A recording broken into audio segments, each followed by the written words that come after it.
अस्सलाम वालेकुम viewers, doctor Huma Chishti अपने चैनल होम्यो डॉक्टर हुमा पे आप सबको वेलकम कहती हूँ। आज का टॉपिक एक रेयर टॉपिक है। रेयर डिज़ीज़ के ऊपर जो है वो वीडियो बनाई गई है। विल्सन डिज़ीज़ की बात करूँगी मैं। विल्सन डिज़ीज़ जिसको हेपेटोलेंट्रिकुलर भी कहा जाता है, हेपेटोलेंट्रिकुलर डिजेनरेशन के नाम से जाना जाता है। इसके अलावा आपको ये बताती चलूँ कि ये एक न्यूरो मेटाबॉलिक डिसऑर्डर है और एक प्रोग्रेसिव डिज़ीज़ है जो स्लोली जो है उसकी फॉर्मेशन होती है बॉडी में। हम इसे एक जेनेटिक डिसऑर्डर कह सकते हैं, यानी जीन्स के लेवल पे जो है यहाँ पर डिसऑर्डर होता है, प्रॉब्लम होती है। विल्सन डिज़ीज़ के बारे में बात करने से पहले मैं आपको इतना बताती चलूँ कि इसे विल्सन डिज़ीज़ क्यों कहा जाता है।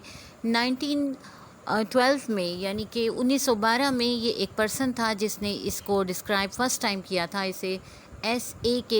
विल्सन कहा जाता है और इसी वजह से, इसी निस्बत से हम इसको विल्सन डिज़ीज़ के नाम से जानते हैं। सबसे पहले तो आपको ये बताऊं कि इस डिज़ीज़ में होता क्या है। याद रखिए कि हमारी बॉडी में बहुत सारे इंग्रेडिएंट्स होते हैं जो मौजूद होते हैं। कुछ वाइटामिन्स होते हैं, कुछ मेटल्स होती हैं, कुछ मिनरल्स होते हैं, इसी तरह कुछ ट्रेस मिनरल्स होते हैं जैसा कि कॉपर। तो मैं बात करूंगी कॉपर के बारे में। एक्चुअली इस डिज़ीज़ में होता यह है कि बॉडी के टिश्यूज़ में एक्सेसिव यानी ज़रूरत से ज़्यादा कॉपर स्टोर होने लगता है और ये हमारे बॉडी के डिफरेंट ऑर्गन्स में डिपॉजिट होता जाता है, जिसकी वजह से ये डिज़ीज़ डेवलप करती है। Specially liver, brain and corneas of the eyes, ये चीज़ें हैं जो बहुत ज़्यादा इससे मुतासिर होती हैं और अगर हम इसको ट्रीट नहीं करते तो बहुत से लीवर डिसऑर्डर्स बन जाते हैं। इसके अलावा ये हमारे CNS के डिसफंक्शन हो जाने का सबब बनता है, यानी सेंट्रल नर्वस सिस्टम को डिसफंक्शन कर देता है। एट द एंड क्या होता है कि पेशेंट की डेथ हो जाती है। इजी वर्ड्स में हम ये कह सकते हैं कि बॉडी में कॉपर पॉइजनिंग हो जाती है, यानी कॉपर पॉइजनिंग को विल्सन डिज़ीज़ कहते हैं। ये तो हम सभी जानते हैं कि excess of everything is bad. तो डेफिनेटली कॉपर जितनी हमें चाहिए, अगर उस मेजरमेंट से ज़्यादा हो जाती है तो ये हमारे लिए पॉइजन है। वैसे तो ये एक रेयर डिज़ीज़ है और अगर इसकी रेशो का देखने के लिए हम सर्वे करें तो वर्ल्ड वाइड सर्वे में इसकी रेशो 1 in 30,000 पीपल देखी गई है, यानी 30,000 में से कोई एक पर्सन होता है जो इससे मुतासिर होता है। दैट्स मीन कि ये एक रेयर डिज़ीज़ है। हेल्दी बॉडी हमारी एक्सेसिव कॉपर को बॉडी से रिलीज़ कर देती है, मगर जब ऐसा नहीं होता तो फिर विल्सन होती है, यानी विल्सन डिज़ीज़ हो जाती है। या तो मेडिकेशन के थ्रू हम इसका ट्रीटमेंट करते हैं या फिर लीवर ट्रांसप्लांट कर दिया जाता है। अगर हमारा इसको ट्रीट नहीं करते तो क्या होता है कि इसके रिज़ल्ट में या तो लीवर फेलियर हो जाता है या ब्रेन डैमेज होता है और बहुत सी लाइफ थ्रेटनिंग प्रॉब्लम्स देखने में आती हैं। ये सीरियस किस्म के रिज़ल्ट्स होते हैं कि जो विल्सन डिज़ीज़ को अगर ट्रीट ना किया जाए तो देखने में आते हैं। अब हम बात करते हैं इसके साइन एंड सिम्टम्स के बारे में। तो इसके साइन एंड सिम्टम्स जो हैं वो वेरी करते हैं, यानी डिफरेंट हो सकते हैं, बिकॉज़ ये डिपेंड करता है कि बॉडी की किस पार्ट को कॉपर ने अफेक्ट किया है। अगर तो लिवर है तो लिवर इन्वॉल्व होने की वजह से जो सिम्टम्स हमारे सामने आती हैं और पेशेंट आपके पास आता है तो उसमें वीकनेस देखने में मिलती है, टायर्डनेस होगी, वो थकावट का शिकार होगा, वेट लॉस होगा, नोज़िया एंड वॉमिटिंग देखने में आएगी, लॉस ऑफ एपेटाइट होगा, यानी भूख नहीं लगेगी पेशेंट को, इचिंग हो सकती है और इसके अलावा यरकान और येल्विंग ऑफ द स्किन आप देखेंगे। इसके अलावा एडिमा है। एडिमा में आप देखेंगे कि लेग्स एंड एब्डोमेन जो है इसमें स्वेलिंग देखने में आएगी। इसके अलावा pain and bloating of the abdomen आप देखेंगे कि पेन होगी, पेट में दर्द और ब्लोटिंग हो सकती है। इसके अलावा स्पाइडर एंजियोमास होते हैं। इसको आप इस तरह से समझ सकते हैं कि विजिबल ब्रांच लाइक वेसल्स होती हैं स्किन के ऊपर, जो कि बिल्कुल ब्रांचेस की तरह से नज़र आती हैं और इस तरह की आपको नज़र आने लगेंगी वेसल्स स्किन के ऊपर। इसको स्पाइडर एंजियोमास कहा जाता है।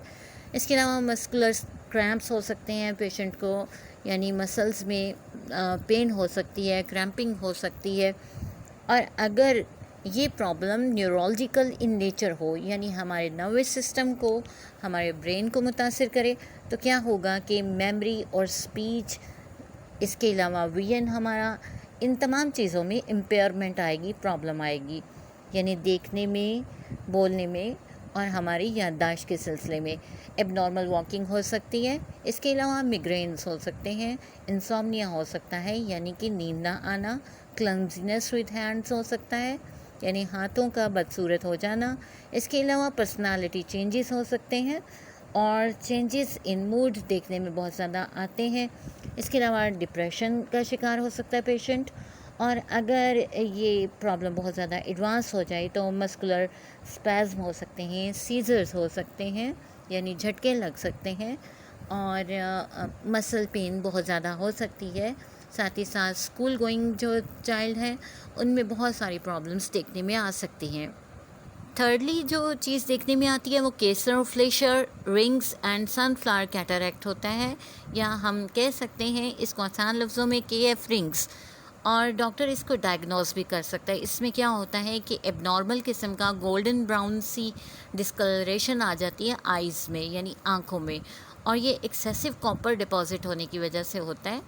इसके अलावा सनफ्लावर कैटरैक्ट है जिसके बारे में बात की है मैंने अभी स्टार्टिंग में, तो ये डिस्टिंक्टिव मल्टी कलर्ड सेंटर हो जाता है, और इसके साथ अगर दूसरे ऑर्गन्स भी डेवलप कर जाएं इसमें, तो क्या होता है कि यानी कि दूसरे ऑर्गन्स भी इस बीमारी से मुतासिर हों, तो उसमें फिर जो सिम्टम्स देखने में आएंगी उनमें ब्लूइश डिस्कलरेशन हो सकती है इन नेल्स, यानी आपके नाखूनों में नीलाहट हो सकती है, किडनी स्टोन्स बन सकते हैं, प्रीमेच्योर ऑस्टियोपोरोसिस हो सकता है यानी वक्त से पहले हड्डियों का भुरभुरा हो जाना। इसके अलावा लैक ऑफ बोन डेंसिटी हो सकता है, मीन्स कि हड्डियों का बहुत ज़्यादा कमज़ोर हो जाना, और आर्थराइटिस है। फिर मेंस्ट्रुअल इरेगुलरिटीज़ हैं यानी कि मेंसेस का टाइम पे नहीं आना। फिर इसके अलावा लो बीपी है।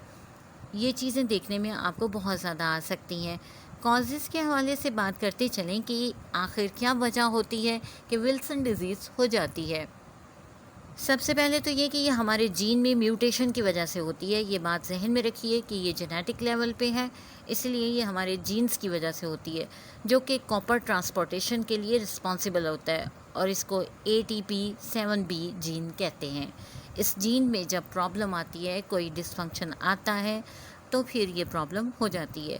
सेकेंडली इनहेरिटेंस, यानी कि अगर विरासत में ये चीज़ मौजूद है, पेरेंट्स में से कोई एक पेरेंट इसका शिकार है, तो फिर डेफिनेट चांसेस हैं कि बच्चों में भी ये चीज़ आ जाए। बात है कि हाउ टू डायग्नोज, हमें कैसे पता चले कि विल्सन डिज़ीज़ है। तो स्टार्टिंग में इसे तो डायग्नोज करना बहुत ही मुश्किल होता है, क्योंकि इसकी बहुत सारी जो सिम्टम्स हैं वो हेपेटाइटिस C से भी मिलती हैं, सेरेब्रल पॉल्सी से मिलती हैं। इसके अलावा हैवी मेटल पॉइजनिंग से मिलती जुलती सी डिजीज़ इसकी सिम्टम्स हैं, जिसकी वजह से इसको डायग्नोज करना कुछ ईजी नहीं होता। लेकिन इसके लिए एक डॉक्टर के लिए ज़रूरी है कि इसका फ़िज़िकल एग्ज़ाम भी करे पेशेंट का। फ़िज़िकल एग्ज़ामिनेशन में क्या देखा जाता है, एग्ज़ामिन करते हैं बॉडी को, और इसमें हम एब्डोमेन की जो साउंड्स हैं वो सुनते हैं। इसके बाद आइज़ को चेक किया जाता है अंडर अ ब्राइट लाइट, यानी बहुत ज़्यादा तेज़ रोशनी में, और ये किस लिए होता है कि KF एंड सनफ्लावर कैटरैक्ट को चेक करने के लिए। फिर टेस्ट करते हैं मोटर एंड मेमोरी स्किल्स को। इसके अलावा कुछ लैब टेस्ट होते हैं कि जिनके ज़रिए हम ये जान सकते हैं कि ये विल्सन डिज़ीज़ है या नहीं। उसमें कॉपर लेवल को चेक किया जाता है, लीवर की एंजाइम्स की एबनॉर्मलिटी को नोट किया जाता है, और लो लेवल ऑफ सेरेलोप्लाज्मिन को यूज़ किया जाता है, चेक किया जाता है। सेरेलोप्लाज्मिन एक प्रोटीन है जो कॉपर को ब्लड तक ले जाती है। इसके अलावा जेनेटिक टेस्ट होता है जिसमें म्यूटेड जीन को चेक किया जाता है, लो ब्लड शुगर चेक की जाती है, यूरिन टेस्ट किया जाता है जो 24 आवर्स के दौरान में लिया जाता है, ताकि देखा जाए कि इसमें कॉपर एक्यूमुलेशन कितनी है। इसके अलावा कुछ इमेजिंग टेस्ट होते हैं, लिवर बायोप्सी होती है जिसके ज़रिए पता चल सकता है। अब हम आ जाते हैं ट्रीटमेंट की तरफ। तो इसका ट्रीटमेंट जो है 3 स्टेजेस पर होता है। फर्स्ट स्टेज में रिमूव किया जाता है एक्सेसिव कॉपर को। सेकेंडली मेंटेन किया जाता है नॉर्मल लेवल ऑफ कॉपर, और ये किस तरह किया जाता है कि जिंक दिया जाता है खाने को और चंद एक और चीज़ें दी जाती हैं जिसकी वजह से कॉपर जो है वो ज़्यादा जमा नहीं हो पाता। थर्डली, कंट्रोल करते जब हो चुका होता है, देखते हैं कि कॉपर लेवल अगर कंट्रोल है, फिर लॉन्ग टाइम ट्रीटमेंट स्टार्ट हो जाता है। नेचुरली अगर हम इसको अवॉइड करना चाहें तो इसके लिए याद रखिए कि ड्राई फ्रूट्स को अवॉइड कीजिए, कलेजी नहीं खानी चाहिए ऐसे पेशेंट को, मशरूम्स नहीं लें, नट्स, चॉकलेट्स और मल्टीविटामिन्स एक्सेसिवली जिन फूड्स में हों उनको अवॉइड कीजिए। ये जो प्रॉब्लम है ये एंटी साइकोटिक प्रॉब्लम है, यानी साइकोटिक मियाज़्म आता है। इसमें हम साइकोटिक मेडिसिन देंगे तो मियाज़मेटिकली इसको जल्दी डील कर सकते हैं। इसके अलावा और बहुत सारी प्रॉब्लम्स हैं जिन्हें देखा जा सकता है अकॉर्डिंग टू हम कॉन्स्टिट्यूशन अगर देखें और साथ ही साथ अकॉर्डिंग टू इसके सिम्टम्स देखेंगे तो बहुत अच्छे तौर पे इसे डील कर सकते हैं। अब बात कर लेते हैं हम अपनी होम्यो मेडिसिन की जो इसके लिए यूज़ की जाती हैं यूजुअली। उनमें अल्फाल्फा है, लोबेलिया है, एकिनेशिया है, इसके अलावा वेलियाना है। और अकॉर्डिंग टू कॉन्स्टिट्यूशन हम कॉन्स्टिट्यूशनल रेमेडीज़ साथ में देते हैं और बहुत सारी चीज़ें जिसके बायस इस चीज़ को कंट्रोल किया जा सकता है। आज के लिए इतना ही, फिर किसी टॉपिक के साथ फिर हाज़िर होंगे। चैनल को सब्सक्राइब करना ना भूलिए, शेयर कीजिए, लाइक कीजिए, कमेंट सेक्शन में अपनी राय ज़रूर दीजिए और इजाज़त दीजिए। अल्लाह हाफ़िज़।